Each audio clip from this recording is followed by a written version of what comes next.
ایک شخص کو دیکھا گیا کہ جو زخموں سے چور چور ہے، اور پتہ چلا کہ وہ ترکی کا ہے، ترکی کا باشندہ ہے اور 15 سال سے بیمار ہے۔ ترکی میں علاج ناکام رہا، کسی نے مدینہ منورہ کی خاک شفا استعمال کرنے کا مشورہ دیا۔ ترک مریض نے ہدایت پر عمل کیا۔ جو مریض 15 سال میں ٹھیک نہ ہوا، الحمدللہ وہ 1 سال میں ٹھیک ہو گیا۔ وہ ترک رو رو کر اپنا دردناک واقعہ سنایا کرتا اور خاک مدینہ کے گن گایا کرتا۔ نہ ہو آرام جس بیمار کو سارے زمانے سے اٹھا لے جائے تھوڑی خاک ان کے آستانے سے۔ خاک مدینہ سے بھی علاج کرنا چاہیے، ہر مرض کے لیے علاج ہے۔ کبھی کوئی پریشانی ہے، تھوڑی سی خاک مدینہ پانی میں ڈال کے پی لیں یا ایسی کھا لیں۔ بے شک خاک مدینہ میں اللہ تعالیٰ نے شفا رکھی ہے۔ اگر اعتقاد پکا و صادق ہو تو انشاءاللہ مایوسی نہیں ہوگی۔ الحمدللہ مدینہ منورہ کی مٹی میں شفا ہونے کی حدیث پاک میں بشارتیں ہیں۔ فرامین مصطفیٰ صلی اللہ علیہ وسلم غبار المدینۃ شفاء من الجذام، خاک مدینہ میں جذام سے شفا ہے۔ حضرت علامہ قسطلانی فرماتے ہیں مدینہ منورہ کی ایک خصوصیت یہ بھی ہے کہ اس کی مبارک خاک کوڑ اور سفید داغ کی بیماریوں بلکہ ہر بیماری سے شفا ہے۔ غبار المدینۃ یبری الجذام، خاک مدینہ جذام کو اچھا کر دیتی ہے۔ والذی نفسی بیدہ ان فی غبارها شفاء من کل داء، اس ذات کی قسم جس کے قبضہ قدرت میں میری جان ہے، بے شک خاک مدینہ ہر بیماری کی شفا ہے۔ جذب القلوب میں ہے اللہ تبارک و تعالیٰ نے مدینہ منورہ کی مٹی اور مدینے کے پھلوں میں شفا رکھی۔ کئی احادیث مبارکہ میں آیا کہ خاک مدینہ میں ہر مرض سے شفا ہے۔ بعض حدیث مبارکہ میں من الجذام والبرص، یعنی کوڑ اور برص سے شفا کا ذکر ہے، اور بعض اخبار میں مدینے کے خاص مقام صعیب، اس جگہ کو خاک شفا بولتے ہیں عوام، اس کا تذکرہ ہے۔ بعض روایت میں کہ سرکار مدینہ صلی اللہ علیہ وسلم نے بعض صحابہ کو حکم فرمایا کہ وہ اس خاک سے بخار کا علاج کریں۔ بزرگوں سے اس خاص مقام صعیب کی خاک مبارک سے علاج کی حکایات بھی ملتی ہیں۔ شیخ مجد الدین فیروز آبادی فرماتے ہیں کہ میرا غلام سال بھر سے بخار میں مبتلا تھا، میں نے مقام صعیب یعنی خاک شفا سے خاک مدینہ لی اور پانی میں گھول کے تھوڑی سی پلائی، الحمدللہ اسی دن شفا یاب ہو گیا۔ شیخ عبدالرحمن محدث دہلوی فرماتے ہیں جن دنوں میری مدینہ منورہ میں حاضری تھی، کسی مرض کے سبب میرا پاؤں سوج گیا، طبیبوں نے مل کر اسے مہلک عارضہ قرار دے دیا اور علاج سے ہاتھ روک لیا۔ میں نے مقام صعیب سے خاک پاک لی اور استعمال شروع کیا، الحمدللہ تھوڑے ہی دنوں میں بڑی آسانی سے سوجن سے نجات مل گئی۔ عاشقان رسول مقام صعیب کو خاک شفا کے نام سے جانتے ہیں۔ افسوس وہ مبارک جگہ چھپا دی گئی ہے، بس اوقات عشاق کھود کر خاک شفا حاصل کر لیتے ہیں، مگر انتظامیہ ڈامر وغیرہ ڈال کر پھر سے اسے بند کر دیتی ہے۔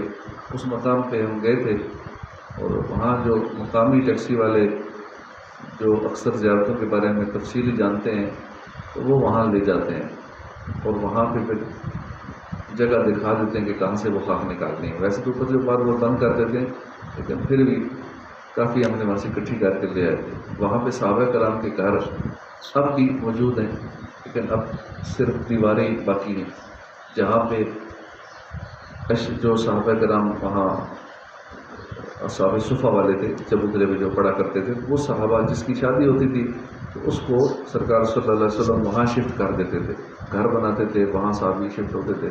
تو اب بھی ان مکانات کے کچھ نشان باقی ہیں، تو وہاں سے ہی خاک مدینہ مل جاتی ہے۔ کافی ساری ہم وہاں سے لائے تھے، کافی تقسیم کی۔ تو خاک شفا مقام صعیب نام ہے اس جگہ کا، تو وہاں جا کے دائیں بائیں سے کہیں نہ کسی بندہ ڈھونڈ ہی لیتا ہے، وہاں سے مل جاتی ہے۔ بات اس کو چھپاتے ہیں بار بار لیکن عاشقان رسول اسے ڈھونڈ ہی لیتے ہیں۔ مدینے کی مٹی ذرا سی اٹھا کر پیو گھول کر، ہر مرض کی دوا ہے۔ سیدنا ابو الفضل ابن زیرک و مصانی رحمۃ اللہ علیہ فرماتے ہیں کہ میرے پاس خراسان سے ایک عاشق رسول آیا اور کہنے لگا کہ الحمدللہ میں مسجد النبوی شریف میں سویا ہوا تھا کہ جناب رسالت مآب صلی اللہ علیہ وسلم نے مجھ پر خواب میں کرم فرمایا، لمحہ مبارکہ واہ ہوئے، رحمت کے پھول جھڑنے لگے، الفاظ کچھ یوں ترتیب پائے، جب تو ہمدان جائے تو ابو الفضل ابن زیرک کو میرا سلام کہنا۔ میں عرض گزار ہوا یا رسول اللہ، ان پر اس کرم کی وجہ؟ فرمایا وہ روزانہ 100 بار مجھ پر درود پاک پڑھتا ہے۔ سیدنا ابو الفضل فرماتے ہیں پھر وہ خراسانی مجھ سے کہنے لگا مجھے بھی وہ درود پاک بتا دیجیے جس کا آپ ورد کرتے ہیں۔ تو میں نے اسے بتایا کہ میں روزانہ 100 یا اس سے زیادہ مرتبہ یہ درود پڑھتا ہوں، اللہم صلی علی محمد نبی الامی و علی آل محمد جزا اللہ محمدا عنا ما هو اہلہ، 100 مرتبہ یہ پڑھتا ہوں۔ اس عاشق رسول نے یہ درود پاک مجھ سے سیکھ لیا اور قسم کھا کر کہنے لگا میں آپ کو جانتا تھا، نہ آپ کا کبھی نام سنا تھا، آپ کے بارے میں مجھے نبی کریم صلی اللہ علیہ وسلم نے ہی بتایا۔ سیدنا ابو الفضل ابن زیرک فرماتے ہیں میں نے اس خوش نصیب عاشق رسول کو تحفہ پیش کیا تاکہ اپنے پیارے آقا صلی اللہ علیہ وسلم کے بارے میں کچھ مزید اس سے سنوں، لیکن قبول کرنے سے انکار کرتے ہوئے بولا میں سلطان انبیاء کرام رسول ذی احترام صلی اللہ علیہ وسلم کا مبارک پیغام پہنچانے کا کوئی دنیاوی بدلہ نہیں چاہتا۔ اس کے بعد اس عاشق رسول کو میں نے دوبارہ کبھی نہیں دیکھا۔ سیدنا سفیان ثوری فرماتے ہیں کہ میں نے دوران طواف ایک عاشق رسول کو ہر قدم پر درود پڑھتے دیکھا۔ پوچھا بھائی سبحان اللہ لا الہ الا اللہ کی بجائے صرف درود پاک پڑھے جانے میں کیا راز ہے کہ طواف کے دوران کوئی دعا نہیں مانگ رہے، صرف درود پاک پڑھ رہے ہو؟ اس نے میرا نام دریافت کیا اور پھر کہا کہ میں نے اپنے والد گرامی کے ساتھ حج بیت اللہ کے لیے میں جب چلا، راستے میں والد بزرگوار شدید بیمار ہو گئے، ہم ایک مقام پر ٹھہر گئے، علاج معالجہ کیا، مگر قضائے الہی سے وہ وفات پا گئے۔ اچانک ان کا چہرہ سیاہ ہو گیا، آنکھیں ترچھی ہو گئی، پیٹ بھی پھول گیا۔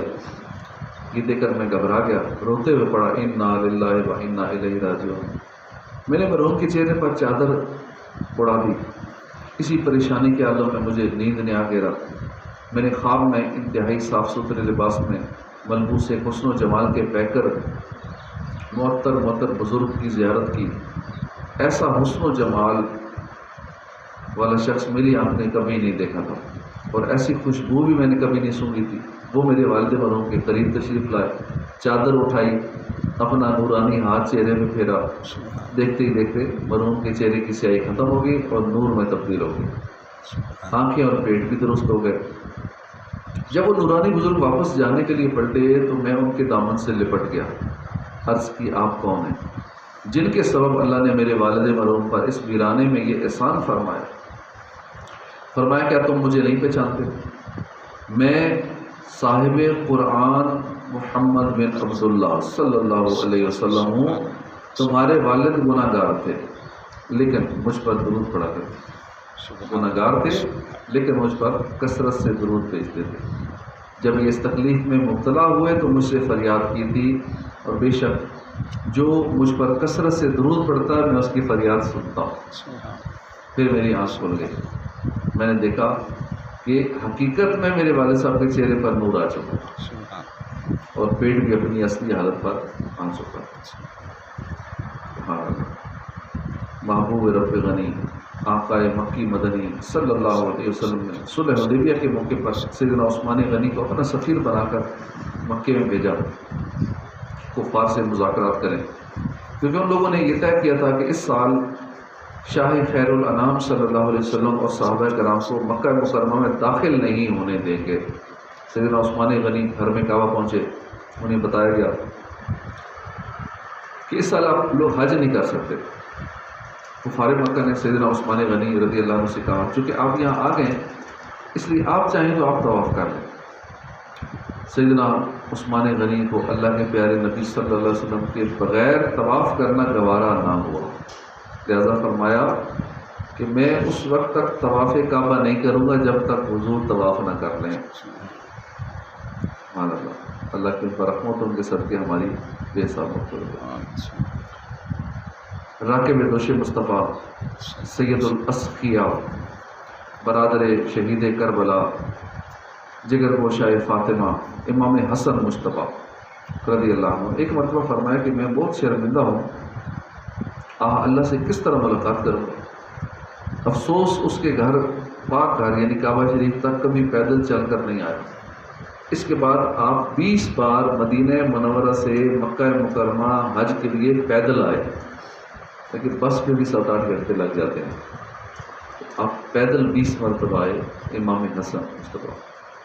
منقول ہے ایک مرتبہ آپ نے خانہ کعبہ کا طواف کیا، پھر مقام ابراہیم پر 2 رکعت نماز واجب الطواف ادا کی، پھر اپنا رخسار مبارک مقام ابراہیم پر رکھ دیا، زاروں کے تار روتے ہوئے اس طرح مناجات کی، اے میرے رب قدیر، تیرا حقیر بندہ تیرے دروازے پر حاضر ہے، تیرا بھکاری تیرے دروازے پر حاضر ہے، تیرا مسکین بندہ تیرے دروازے پر حاضر ہے۔ انہی الفاظ کو بار بار دہراتے رہے، روتے رہے۔ اس کے بعد مسجد الحرام سے باہر تشریف لائے تو آپ کا گزر چند مسکینوں کے پاس سے ہوا جو بیٹھے صدقے کی روٹیوں کے ٹکڑے کھا رہے تھے۔ آپ نے ان کو سلام کیا، جواب سلام کے بعد انہوں نے کھانے کی دعوت دی، آپ بلا تکلف ان کے دسترخوان پر بیٹھ گئے اور فرمایا کہ اگر یہ روٹیوں کے ٹکڑے صدقے کے نہ ہوتے تو آپ حضرات کے ساتھ کھانے میں ضرور شرکت کرتا، مگر ہم آل رسول ہیں، ہمارے لیے صدقہ حرام۔ اس کے بعد آپ ان مسکینوں کو اپنی قیامگاہ پر ساتھ لے آئے، سب کو عمدہ کھانا کھلایا، پھر رخصت ہوتے وقت سب کو درہم بھی عنایت فرمایا۔ اب بھی وہاں کتنے عاشقان رسول ہیں جو لنگر تقسیم کر رہے ہوتے ہیں، کئی تو پیسے تقسیم کر رہے ہوتے ہیں، درہم دینار ڈالر تقسیم کر رہے ہوتے ہیں، تو ہر ایک کا اپنا اپنا انداز ہے۔ بارش میں طواف کی بھی کیا بات ہے، اللہ پاک ہمیں نصیب کرے۔ سیدنا انس بن مالک کے ساتھ کہتے ہیں، سیدنا ابو اقال فرماتے ہیں کہ سیدنا انس بن مالک کے ساتھ میں نے بارش میں طواف کی سعادت حاصل کی۔ جب مقام ابراہیم پر ہم 2 رکعت ادا کر چکے تو سیدنا انس رضی اللہ عنہ نے فرمایا کہ نئے سرے سے عمل کرو، بے شک تمہارے گناہ بخش دیے گئے۔ سرکار مدینہ صلی اللہ علیہ وسلم نے ہم سے اسی طرح فرمایا اور ہم نے رسول اللہ صلی اللہ علیہ وسلم کے ساتھ بارش میں طواف کا شرف حاصل کیا۔ کبھی زندگی میں ایسا موقع آ جائے، حج عمرے پہ آپ ہوں اور بارش ہو جائے تو کوشش کریں جلدی جلدی وہاں کعبے کے پاس حاضر ہو جائے، طواف شروع کر دیں، کیونکہ بارش میں جو طواف کرتا ہے وہ گناہوں سے پاک ہونے، اس پہ بشارت ہے کہ وہ گناہوں سے پاک ہو جاتا ہے۔ حضرت مولانا عبدالحق الہ آبادی ہند کے باشندے اور بڑے جلیل القدر عالم دین تھے، 40 سال سے زائد مکہ معظمہ میں قیام پذیر رہے اور ہر سال حج کرتے تھے۔ ایک سال زمانہ حج میں آپ بہت بیمار تھے، علیل اور بستر پر پڑ گئے۔ ذوالحجہ کی نامی تاریخ اپنے شاگردوں سے کہا کہ مجھے حرم شریف لے چلو۔ کئی آدمی اٹھا کر لائے، کعبہ معظمہ کے سامنے بٹھایا، زمزم شریف منگا کر پیا اور دعا کی، الہی حج سے محروم نہ رکھ۔ اسی وقت مولا تعالیٰ نے ایسی قوت عطا فرمائی کہ اٹھ کر اپنے پاؤں سے عرفات گئے اور حج ادا کر لیا۔